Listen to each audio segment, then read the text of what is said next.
J Runer here, bringing you some S-Class action with the Aston 177. Alright, on the takeoff. Ooh, I got a little overzealous there, but that's alright. Now, this car has so much grip for how much power it has. 750 horsepower, very powerful car, very powerful. Now, the two cars up front, they will outturn me easily. But this car doesn't handle that bad either. Has a lot of acceleration. Oh, hitting the brakes a little late, going into him. Camaro going into me. We just all overextended that corner. All right, getting back into it. All right, passing up to Camaro. Going into the turn, slowing down. Oh, braking a little too hard. Camaro going right into the back of me. Getting turned around, ghosting out, thankfully, so I didn't get caught up in more carnage. All right, in 5th place. Let's see if we could make it all up. Get back into the race. Hopping the curve a little bit. This variation of the race is it's a whole lot of fun. That Ferrari just decided he wanted to turn into me. I don't know if he where he expected me to go, but whatever. Driver etiquette, what's that? But yes, this car is really good. I mean, handling, speed, acceleration, braking, it has everything. I would definitely put this on a top tier, not leaderboard, but top tier car. It kind of reminds me of the ZR1 Corvette in a way. A lot of the attributes of this car.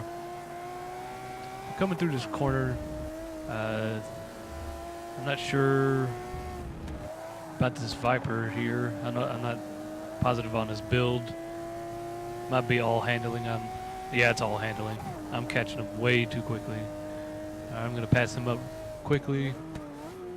Can give him some space on the left side so he can go on the outside and close off the inside for defensive purposes and get back into it. But one of these builds for this car has 1,003 horsepower. You don't even need traction control for this car. It's just so well balanced. It's hard to fathom or understand how balanced this car is. But I do enjoy driving it a lot. It's really good. You'll definitely be in the top 3, top 4, maybe 1st place, depending on who's in your room.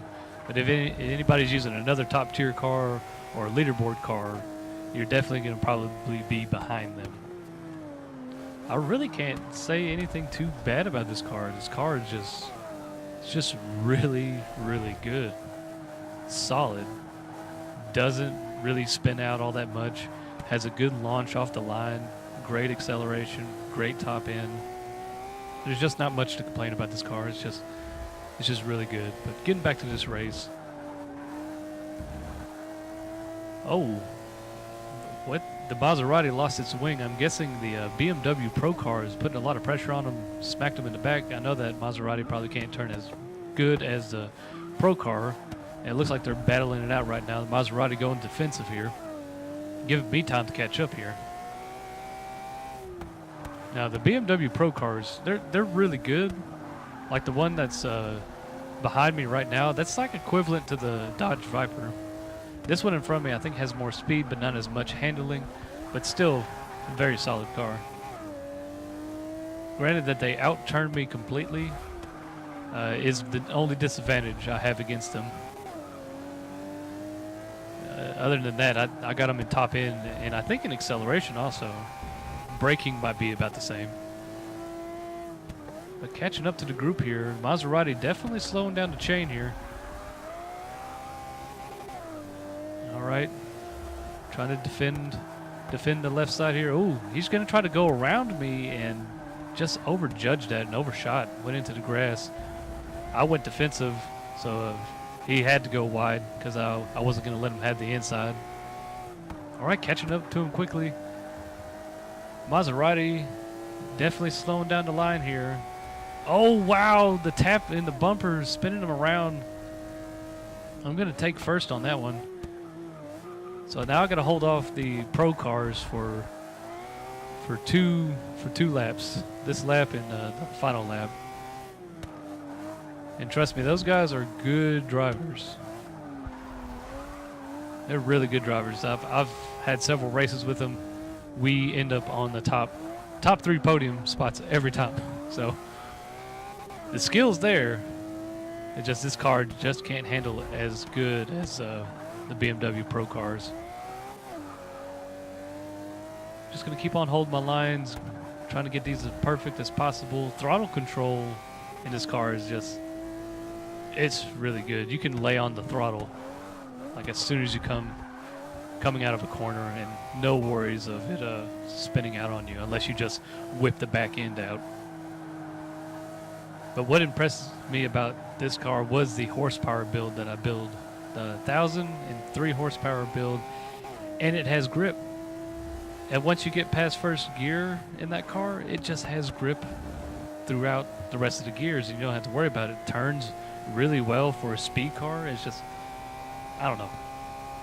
It sounds like I'm in love with this car, and quite frankly, I am. It's a very good car. But getting back to this race here, G Pisa giving me pressure on the back end, but I do have the acceleration to keep him at bay for a little while. All right, coming through here. See, he catches me in the corners, but I just leave him once we straighten back up. Gonna take this curve a little rough here because he was taking that curve a couple laps back, so I wanted to cut off any chance of him being able to pass like that. Cause that'd be kind of cool, a rally jump pass, but not today. All right, coming here into the final corners of this race here. Still giving me pressure, going defensive, gonna shorten my turn in. All right, I'm gonna be very defensive on this inside line. Going on the outside is, you can't really pass on the outside right here. I think I'm gonna get him as soon as I get out of this line. Here we go, and there we go. Taking it. An 18-1 to a 17-7, which they're really close. It's just they turn a whole lot better, and the guy in the M1 Pro car definitely beat all of us, but he got overzealous and thought he could overtake me on the outside. But this has been J Runer. Like, subscribe, and thanks for watching.